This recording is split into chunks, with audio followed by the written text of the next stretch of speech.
In 1916, the North Sea was a powder keg. The British Royal Navy's Grand Fleet, under Admiral John Jellicoe, faced off against Germany's High Seas Fleet, led by Vice Admiral Reinhard Scheer. The British blockade strangled Germany's supply lines, pushing the Kaiser's navy to seek a decisive battle. Both sides knew control of these waters could tip the war's balance. Maps in naval headquarters showed fleets massing, over 250 ships combined. The stage was set for history's largest dreadnought clash. Admiral Scheer devised a high-risk gambit: lure British battlecruisers into a trap. His plan involved Vice Admiral Hipper's scouting group baiting Admiral Beatty's squadron toward the main German fleet.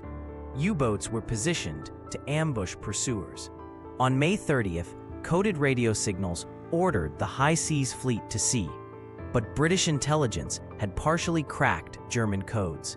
The trap was set, yet both sides were stepping into the unknown. British cryptanalysts at Room 40 intercepted German wireless traffic, detecting unusual fleet movements. Admiral Jellicoe cautiously mobilized the Grand Fleet from Scapa Flow, while Beatty's faster battlecruisers steamed ahead. However, miscommunication delayed Jellicoe's full deployment. As Beatty's ships, including HMS Lion and Queen Mary, sailed east, they unknowingly headed toward Hipper's decoy force. The Royal Navy's numerical advantage hinged on precise coordination. By dawn on May 31, 1916, 151 British and 99 German warships converged near Denmark's Jutland Peninsula. The German fleet sailed under strict radio silence, while British coal-fired battleships left towering smoke trails. Weather favored the Germans. Patchy fog obscured their movements. Sailors on both sides polished shells and loaded guns, unaware this would be the last great battle of its kind. The North Sea's calm waters belied the coming storm. At 1400 GMT, Beatty's and Hipper's battlecruiser squadrons sighted each other. Hipper, following plan, turned southeast to lure the British toward Scheer's main fleet. The engagement began at 16,500 yards, unusually long range. Within minutes, accurate German salvos struck HMS Indefatigable and HMS Queen Mary, causing catastrophic magazine explosions. British gunnery suffered from poor visibility and signaling errors. The trap seemed to be working, but Beatty famously remarked, "There seems to be something wrong with our bloody ships today." At 1638, Beatty's lookout spotted the entire German High Seas Fleet emerging from the haze. Realizing the trap, Beatty reversed course, drawing the Germans north toward Jellicoe's Grand Fleet. German gunnery remained deadly.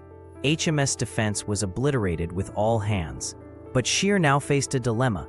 His plan had worked too well. Instead of an isolated British squadron, he was chasing the bulk of the Royal Navy into Jellicoe's waiting arms. The hunter was becoming the hunted. At 1815, Jellicoe executed naval warfare's holy grail, crossing the T. By deploying his 24 dreadnoughts in a line perpendicular to Scheer's approach, he unleashed simultaneous broadsides while the Germans could only fire forward. The German fleet was silhouetted against the setting sun, while British ships faded into gathering gloom. Scheer's lead ships, including SMS Koenig and Grosser Kurfürst, took punishing hits. In desperation, he ordered a Gefechtskehrtwendung, a simultaneous 180-degree turn under fire, a maneuver never before attempted in battle. As darkness fell at 2030, Scheer's fleet executed another daring turn, slipping behind the British through a gap in the destroyer's screen.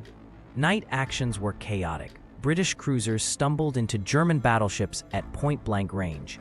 HMS Black Prince was annihilated by secondary batteries. Jellicoe, wary of torpedoes and mines, chose not to pursue. By dawn, the Germans had escaped to Wilhelmshaven. The North Sea was littered with wreckage. 14 British and 11 German ships lay at the bottom, along with 9,823 sailors. Both sides claimed victory.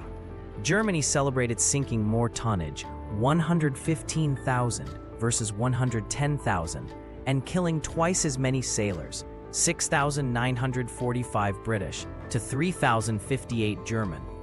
But strategically, Britain maintained its blockade. The German fleet never again challenged Royal Navy dominance. Key lessons emerged. British shells often failed to penetrate, while German ships had superior range-finding and damage control. The battle exposed flaws in Britain's battlecruiser designs, leading to post-war reforms. Politically, it pushed Germany toward unrestricted submarine warfare, a fateful decision. The Jutland's paradox, a tactical German success but strategic British victory. The Kaiserliche Marine became a fleet in being, too damaged to sortie, but tying down British resources. The battle accelerated naval aviation development, as shown at Jutland by the first ever aircraft carrier launch, HMS Engadine seaplane. Post-war, the Washington Naval Treaty limited battleship construction, acknowledging their vulnerability. Today, Jutland stands as a cautionary tale about technological arms races and the fog of war, where even perfect plans shatter against human error and chance.